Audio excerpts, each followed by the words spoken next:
for World Cup 2018. You can count on us. Bermuda's best solid cod, only $6.49 for a 400-gram package. Extra large sweet eating cantaloupes, just $3.99 each. Save 75 cents on ShopRite macaroni, just $1.50 for a 16-ounce box. Fabuloso multi-use cleaner, only $2.99 for a 33.3-ounce bottle. Select varieties of Arm & Hammer laundry detergent, only $10.59 for a 75-ounce bottle. Visit our website, www.marketplace.bm, for more weekly specials. You can count on us. Live from Bermuda Broadcasting, this is ZBM TV9 News. Good evening, everyone. It's Thursday, January 25th. I'm Jasmine Patterson, and thanks for joining us tonight. Allegations of discrimination by management at the Bermuda Tourism Authority against sales staff targeted for dismissal in keeping with new restructuring plan. And now comes to word that 2 Bermudian workers at the BTA's New York offices have been told to leave the United States. Gary Moreno has the latest. A source at the New York office of the Bermuda Tourism Authority claims one of the workers faced with dismissal often questioned the authority's spending on certain events and whether the organization should even be involved with them, given the small or no return on the investment. Among those is said to be the Bermuda Festival of Arts. We understand staff repeatedly question how much funding did the BTA provide for that event and how many visitors does it attract to the island. Questions which we also put to the BTA and are yet to receive a response. However, it has been confirmed that Pat Philip Fern, the BTA's Chief Product and Experiences Officer, is listed as a member of the board of the Bermuda Festival of Arts. Ms. Fern has not returned our calls. Another point of contention, we're told, is the Triple Crown Billfish Championship, which reportedly received $150,000 of BTA funding, with $90,000 of that amount allegedly being spent on trophies. Again, we sought a response from the BTA on these claims, but so far, word coming out of the New York office is that there was a meeting on Wednesday to discuss these developments, with things reportedly becoming heated when staff are said to have taken issue with the justification for the restructuring effort, which we're told the BTA was advised to delay implementing. Meanwhile, Glenn Jones, the BTA's Director of Public and Stakeholder Relations, declined to grant me an interview, but instead spoke with my colleague Tarai Trott to explain among the reasons for the restructuring is the need for more digital content, similar to what is done by recent visitor to the island, Casey Neistat. His ability to generate content quickly that is shared widely on social media is an area that destination marketing organizations have to win. We're not winning well enough in that area. One of the things that this restructuring does is it gets us a digital content creation team. So we're going to have an ability similar to Casey to create compelling content and get it shared across social media and also put on our website so that we have digital content there as well. And there's more, according to Mr. Jones. The other thing that we're gaining in this is a sports tourism team. All the strides we've made in sports tourism is without having a focused team. We think if we have one, we can grow sports tourism far greater going forward. Mr. Jones telling us he intends to reach out to those whose jobs will be lost due to the restructuring, but hastens to add there was nothing personal about what has happened. We're not going to just add people to bloat our structure. If we're going to add people, we need to figure out where we can trim. And that, I think, is the result of what happened this week. It's not easy. In fact, it's very difficult on people's lives. It's very disruptive. But I think in the end, we're going to have a structure that's more efficient and is returning a better ROI for the country, and that needs to be where our focus is. Reminded by Tarai that only Bermudian workers have so far been affected by the restructuring, Mr. Jones responded, I'm not going to talk about individuals or whether they're Bermudian or not Bermudian. But I do think with the positions that we're gaining in the areas I just spoke to you about are the kinds of jobs that Bermudians we know are qualified for. So I expect as the team grows, because we're net positive on jobs as a result of this restructuring, that they'll be filled 100%, I hope, by Bermudians, but if not 100%, close to it. Meanwhile, a source at the Ministry of Tourism and Economic Development says Jamal Simmons, the minister responsible for that portfolio, is said to be opposed to the restructuring plan. Gary Moreno, reporting for the Bermuda Broadcasting News. rumors and nothing more. That's how Premier David Burt describes talk that he sought to oust Zane de Silva as a member of his cabinet responsible for sport and social development. Speaking with Gary Moreno, Mr. Burt says there was nothing clandestine about Mr. de Silva's departure. What was your role in that? There has been a lot of talk that perhaps Mr. De Silva was asked to step down based on his involvement with Dr. Ewart Brown. Is that in fact the case at all? What took place is that on last Sunday, Minister De Silva, former Minister De Silva, tendered his resignation to me, and that is the end of the story. There was no pressure brought to bear by you to have him resign? It's not a question of pressure. If a minister of my government, if I did not feel that a minister of my government should be in cabinet, he would have been terminated. That is not the case what happened here. We had a discussion, as Minister De Silva has said, or former Minister De Silva has said, that him and I enjoy an excellent working relationship, and we will continue to do so. And one last question. There was an article in the local daily suggesting that the matter against Leahy will continue. Are you able to share any information on that with us, please? I will tell you that you can refer to the Attorney General for comment, but what I can assure you is that the Attorney General will say that the government of Bermuda does not comment on any ongoing legal matter.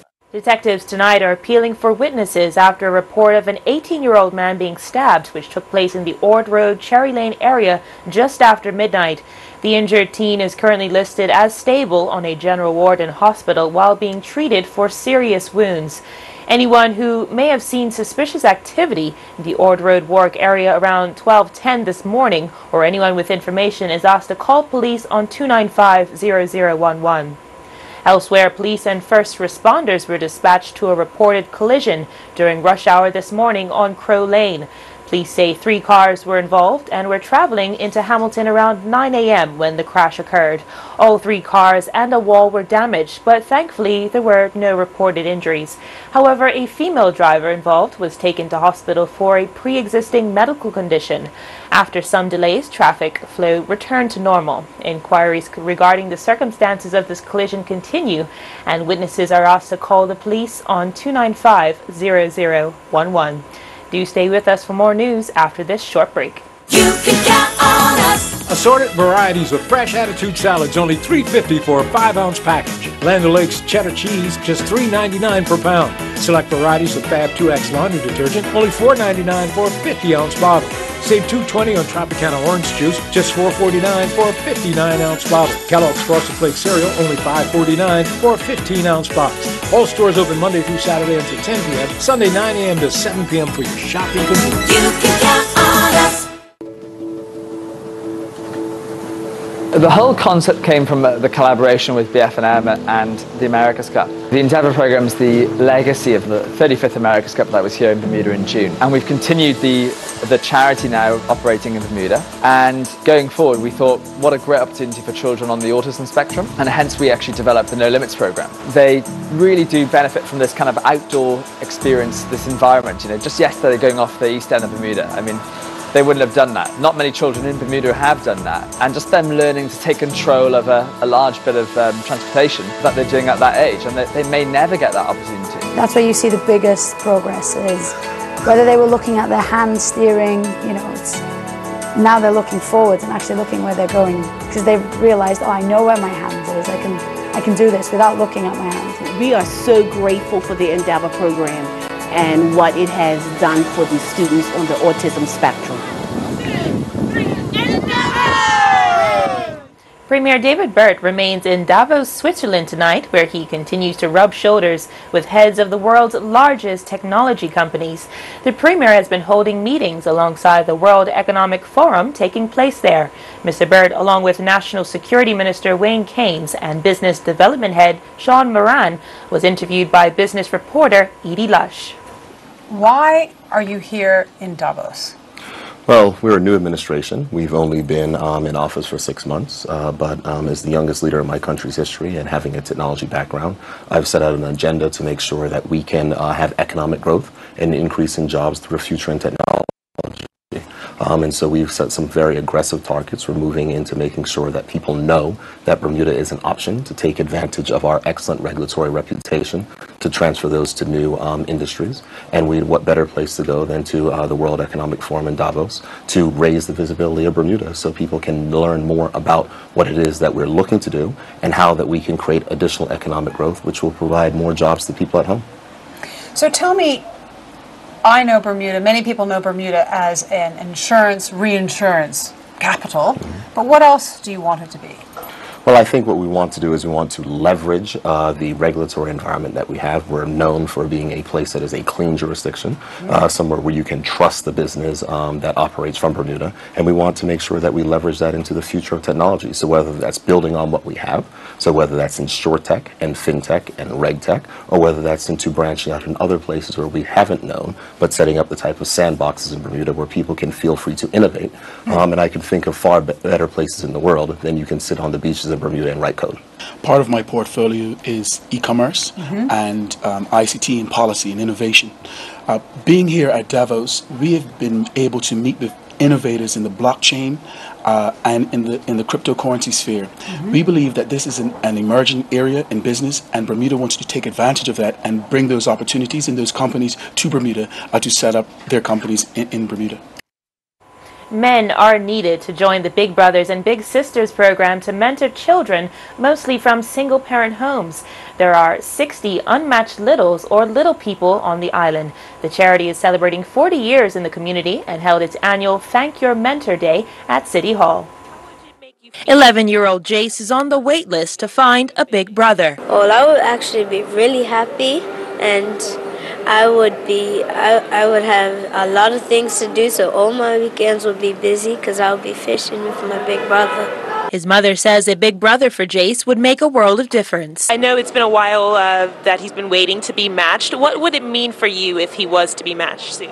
It would be fantastic. And Jace is also one of many kids waiting to be matched. We spoke to little Jace earlier today, and he's been waiting for quite a while. Yes. Is that common? It is common, especially with little brothers. As I say, we probably have maybe 4 or 5 little sisters that are not matched. But with little brothers, it's been a shortage of men entering the program, and we've actually had that issue for quite a while now. I mean, at one point, we had over 100 matched little brothers, and it has actually dropped since then, which is really, really good, but we still need those mentors coming in, and we encourage men to come in and come and sit down and talk with us. According to the mentors, the experience is rewarding. Eddie gave me a lesson on how to dive. And another example is we went to Smash to play table tennis. Another example of where Eddie taught me a lesson on how to play table tennis. But I didn't know Smash existed, so it was just great to experience some small new things like that. And I look forward to continuing my relationship with Eddie and Big Brothers, Big Sisters into the future. The same goes for Big Brother of the Year, Lumumba Tucker. The experience, it overwhelms your heart. Like, you have no idea once you get into the program. It's not always about what can they learn from you, it's what can you actually learn from them. And the bond between little Jair Shields and his big was evident. We got along well. Even though he is a Man United fan, I can cook with that. Mumba, city all day. I care for Mumba. I'm thankful that he's my big brother. He always puts a smile on my face. He is the best big brother I could ask for. Thank you, Mumba. The Big Sister of the Year award went to Jessica Nicole Rowe. To find out more, go to bbbs.bm. Well, there's a chance of rain and persistent cloudy skies expected through to Saturday as temperatures gradually rise. Let's take a look at the full details over at the AccuWeather headquarters. AccuWeather is presented by BF&M Insurance Group. We now go to AccuWeather headquarters. Good evening, Bermuda. This forecast has been brought to you by the BF&M Insurance Group. I'm your AccuWeather meteorologist, Daji Aswad. Today we saw that front finally pass through, and that's what we're seeing on the screen, all that moisture and clouds left around the area. We're also going to begin to feel, well, we already started to feel that, the windy conditions out there. So that will still be a factor into tonight and as we head into tomorrow morning. Look at that, winds out of the northwest, 20 to 25 knots, so quite windy out there. Waves in the reef 1 to 3 feet, waves out 6 to 10. And our temperature as of now is at 65 55 degrees. Humidity at 66%. Now we're going to cool down a little bit more for tonight. Low dropping into the 50s at 56 degrees. Mostly cloudy, and those winds once again still sticking on. Then we head into your Friday.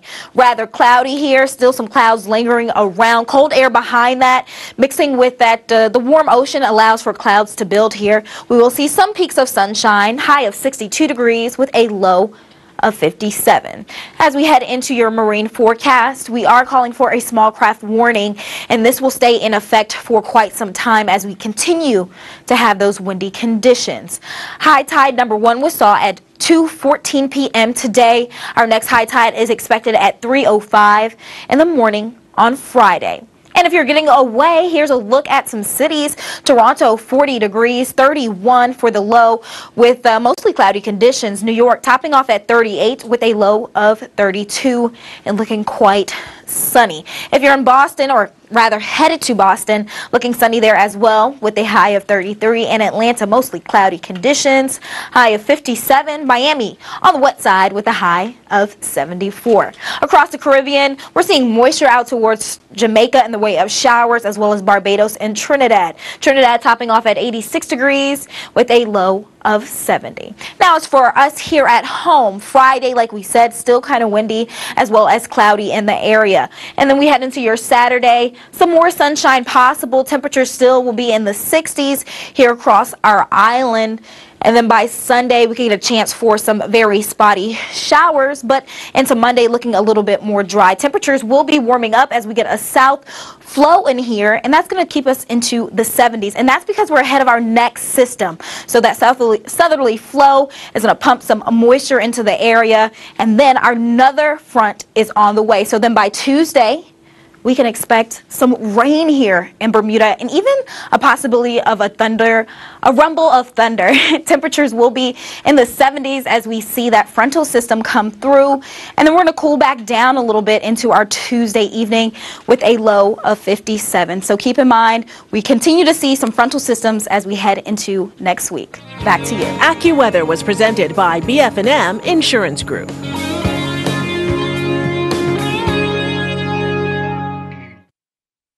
At Big Savings Zone, we believe your children deserve a happy space to call their own, full of color and excitement, where their imagination can take flight from fun to functional. We have a delightful selection of kids' furniture built with the same quality that you've come to know and trust at our everyday low prices. Create a room that your little ones will love only at Big Savings Zone. Open Tuesday through Saturday, 9 a.m. to 7 p.m. Located in the Commercial Park, Southside, St. David's. Call 297-4440 or click BigSavingZone.com. Big Savings Zone, making your house a home. From happy beginnings and life choices that we make along the way, Colonial protects your lifestyle with the best insurance cover at the best possible price. Health insurance with far-reaching benefits. Family protection and long-term financial plans. Business insurance and generous employee benefits. For happy beginnings to happy ever after, visit CGIGroup.com. Colonial, where people come first. FIFA World Cup 2018 is the showcase of the world's most popular sport, and Bermuda Broadcasting Company will deliver all 64 games in high definition. This is a great opportunity to present your ad during the most prestigious sporting event. For more information, email sales@bermudabroadcasting.com.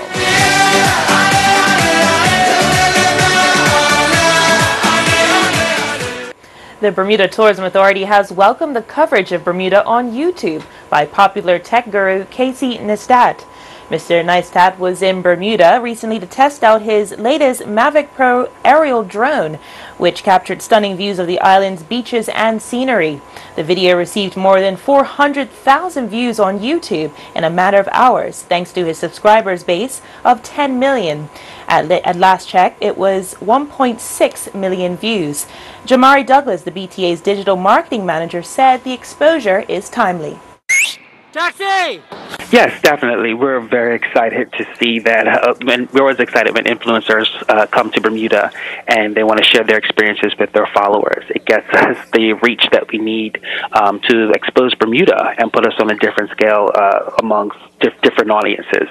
You can see he has young people who are, up there in age, and then people who are looking for film destinations in Bermuda as well. So looking for film, basically. And so we're excited that he chose Bermuda, and we're excited to see that his video has received over 1.6 million views last time I checked. Was the BTA told in advance about his visit to the island? No, we were actually just as excited to see that. We were just as surprised as many of the Bermudians were to see that. We were on Twitter actually engaging and saw a couple of photos that he was sharing, and from there we started to engage with him and then started to engage with his followers as well. So we were unaware, but we're excited that he chose Bermuda and was here and posted and was posting away. For those who are not familiar with social media, how valuable is 1.6 million views on a video on Bermuda on YouTube? It's extremely valuable. As you know, or as you may or may not know, Facebook has changed its algorithm. So now that you're seeing less and less of what publishers are putting out there and more of what your friends and family are seeing. And this is helping us with reach. So as your friends and family are liking and engaging videos, we are now moved to the top. So we still get the exposure that we need, but in a different way. Earl Basin has tonight's sports report. We are some 6 days away from the close of the English Football League January transfer window. To be exact, it closes at 7 p.m. on Wednesday, January 31st, Bermuda time, and the Key Wells Burnley Loan Watch continues. As you can see here, new signee Aaron Lannon trained with Wells and the rest of the Burnley squad as they prepare for this weekend's match against Newcastle at St. James Park.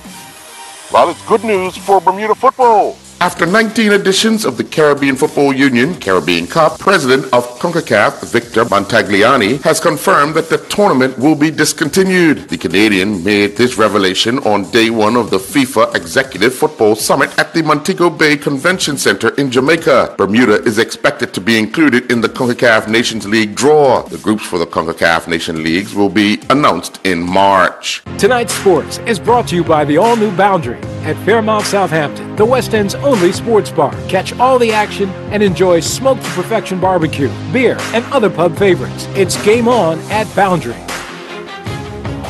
A Bermuda team of Girl Point Archery, coached by Ross Roberts, will have a team of 5 archers traveling to Lancaster, Philadelphia to compete in the Lancaster Archery Classic. The event is expected to see some 1,500 archers from over 13 countries take part. This is the 4th time Girl Point Archery has taken a team to this annual event, which provides great international competitive exposure. Competing in the adult recurve division will be Anthony Grant, Aileen Weeks, and Ernest McCallan, while in the junior division, Bermuda will be represented by Jaden Roberts and Ashley Weeks.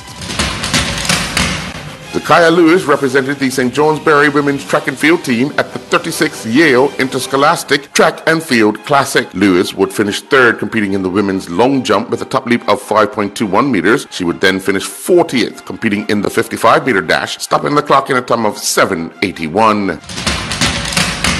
Elon Daly competed at the Toronto Grand Prix swimming event hosted by the Toronto Swim Club at the University of Toronto. Daly finished 20th competing in the women's 100-meter freestyle, touching the wall in a time of 1:00.81. Daly would finish 23rd when she competed in the women's 100-meter backstroke, stopping the clock in a time of 1:09.88. Clocking a time of 2:35.22 saw Daly finish 25th competing in the 200-meter individual medley.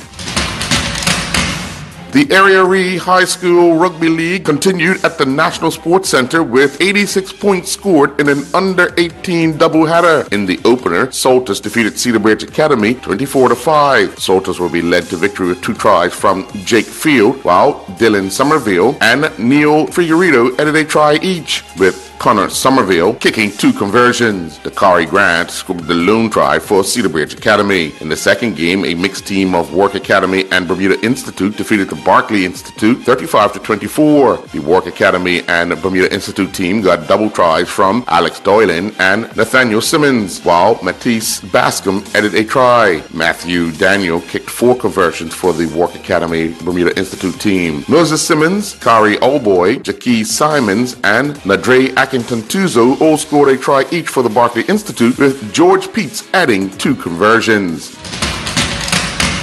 19 goals were scored in a doubleheader at the PCC hockey rink as the Bermuda Bowl Hockey League season resumed. 6th place Toronto Maple Leafs defeated the 4th place Vancouver Canucks 7-2 in the opener. Christopher Merritt would lead the team in the scoring department with a hat-trick, while Nate Howes found the back of the net twice. Scott Shannon and Brian White both scored a goal each. Samuel Verrara and Christopher Jackson both scored a goal each for the Vancouver Canucks. In the nightcap, the Montreal Canadiens came from 4-0 down in the first period to defeat the Edmonton Oilers 6-4 in overtime. The Edmonton Oilers scored 4 unanswered goals in the first period to lead 4-0, with time still on the clock in the period. Chad Cunliffe scored twice, while Jeffrey Engelman and Adam Mattol added a goal each, but there was still time for the Montreal Canadiens to get back on the board, with Derek Holmes pulling a goal back. The second period saw Bill Kallock and Troy Dort score and pull the Montreal Canadiens within 1, and when Ryan Wilson scored in the third and final period, the game would need overtime to decide a winner. The Montreal Canadiens would get goals off the sticks of Andrew Boner and Troy Dort to record the win.